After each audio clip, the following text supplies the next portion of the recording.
یہ سب آپ کی تمنائیں ہیں، اور حال یہ ہے کہ ایک باپ کے دو بیٹے ایک مدرسے میں آتے ہیں حفظ قرآن کرنے کے لیے، خبر بھی نہیں ہوتی، نہ ماں کو خبر ہوتی نہ باپ کو خبر ہوتی کہ کب بچہ گیا مدرسے، اور دوسری طرف اسی گھر سے ایک بچہ نکلتا ہے اسکول کے لیے تو ہماری مائیں بہنیں ان کے لیے الارم لگا کر سوتی ہیں، صبح اٹھتی ہیں، اس کو ڈریس پہناتی ہیں، اس کو ٹفن بناتی ہیں اور بس تک چھوڑ کے آتی ہیں۔ ایک بچہ اسکول جائے تو اس کے لیے اہتمام ہے، دوسرا بچہ حفظ قرآن کرنے کے لیے آئے تو اس کے لیے کوئی اہتمام نہیں، کب آتا ہے کب جاتا ہے خبر بھی نہیں ہوتا۔ ان سب کے پیچھے سوچ کیا ہے؟ چونکہ آپ نے ان بچوں سے کوئی اپنی تمنائیں نہیں جوڑ رکھی ہیں، چونکہ معلوم ہے کہ بچے آپ کو کیا دیں گے، یہی آپ نے غلطی کی کہ یہ کیا دیں گے۔ آپ نے صرف دنیا کو سامنے رکھا، پوری دنیا، پوری انسانیت میرے پیارے،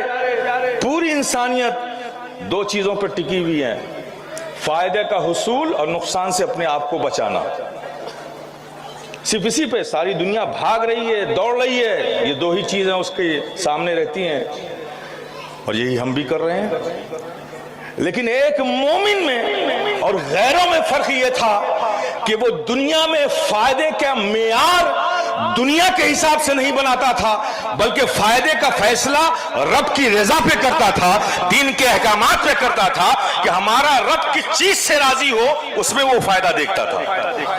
اور دنیا کی انداز پہ سوچتی تھی کہ فائدہ کس میں ہے۔ تو آپ نے ایک دنیا کے اعتبار سے سوچا کہ IAS بن کے آئے گا تو ہماری فیملی کا اسٹیٹس بن جائے گا۔ میرے پیارے، لیکن میں بتاتا ہوں آپ کو، یہ جو بچے ہیں، جو نادار بچے نظر آ رہے ہیں آپ نا، ان کی عظمتوں کو آپ ڈس ویلیو نہیں کر سکتے، آپ کے ماننے نہ ماننے سے ان کی عظمتوں میں کمی نہیں آ سکتی۔ جس کی عظمت کو رب نے قائم کر دیا ہو اس کی ڈس ویلیو آپ کیا کرو گے؟ لیکن آپ کے سمجھنے کے لیے بھی میں مثالیں لاتا ہوں، آپ ذرا غور کریں کہ ایک بچہ وہ جو اسکول جاتا ہے اس کے سروں پر آپ کی تمناؤں کا سایہ ہوتا ہے کہ بچہ پڑھے گا، ڈاکٹر بنے گا، انجینئر بنے گا، IAS بنے گا، IPS بنے گا، یہ سب تو تمنائیں نا،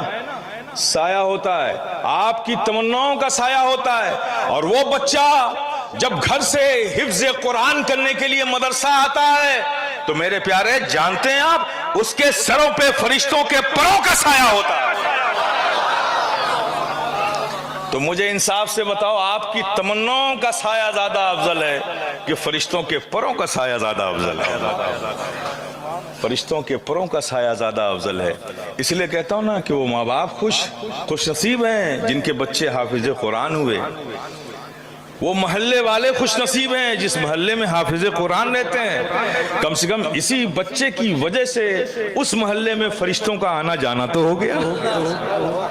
کتنے خوش نصیب ہوتے ہیں میرے پیارے۔ تو ان کو جب بھی نظر سے دیکھنا، محبت کی نظروں سے دیکھنا، عزت کی نظروں سے دیکھنا، اب یہ فیصلہ کرنا ہے کہ کون زیادہ باعظمت ہے۔ چلو اس کا بھی فیصلہ کر لیتے ہیں۔ تمہاری نظر میں ایک جسٹس، ایک جج، ایک IAS، ایک IPS، ایک PCS ہے نا، یہ بہت زیادہ پاورفل ہے، اس کا اسٹیٹس ہے، یہ ویلیوبل چیز ہے، باوقار ہے، اس کا لے آؤ۔ جس کو تم باوقار سمجھتے ہو ایسے جسٹس کو تم لے آؤ، اور ہم ان حافظ قرآن ان بچوں کو لے کے آتے ہیں، فیصلہ کرتے ہیں کہ کس کی عظمت زیادہ ہے، اور فیصلہ کہیں اور نہیں ہوگا، اللہ کے گھر میں ہوگا۔ تم لے کے آؤ ایک جسٹس کو، ہم لے کے آتے ہیں ایک حافظ قرآن کو، چلتے ہیں مسجد میں، فیصلہ کر لیتے ہیں کہ کون زیادہ باعظمت ہے۔ جب دونوں مسجد میں آئیں گے تو تمہارا جسٹس مسلح پہ نظر نہیں آئے گا، یہ حافظ قرآنی آگے نظر آئے گا۔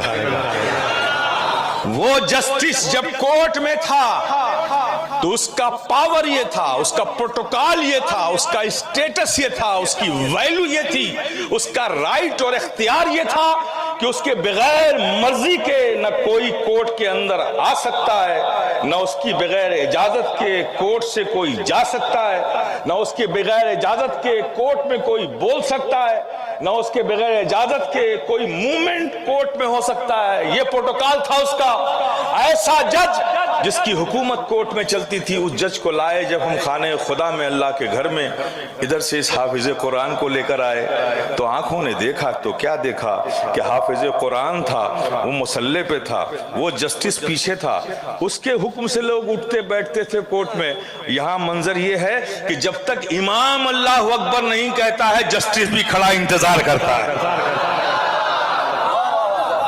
یہ حافظ قرآن جب تک اللہ اکبر نہیں کرے گا اسے بھی انتظار کرنا پڑے گا۔ جب وہ رکوع میں جائے گا تو وہ بھی رکوع میں جائے گا، جب وہ سجدے میں جائے گا تبھی وہ سجدے میں جائے گا، اور جب وہ سجدے میں جائے گا تو اے دنیا والوں اپنی کھلی آنکھوں سے جب چاہنا دیکھ لینا کہ وہ حافظ قرآن سجدے میں ہوگا، اس کے پیچھے جسٹس سجدے میں ہوگا، تو تم دیکھو گے کہ حافظ قرآن کا قدم ہوگا اور جسٹس کا سر ہوگا۔ واہ، سبحان اللہ۔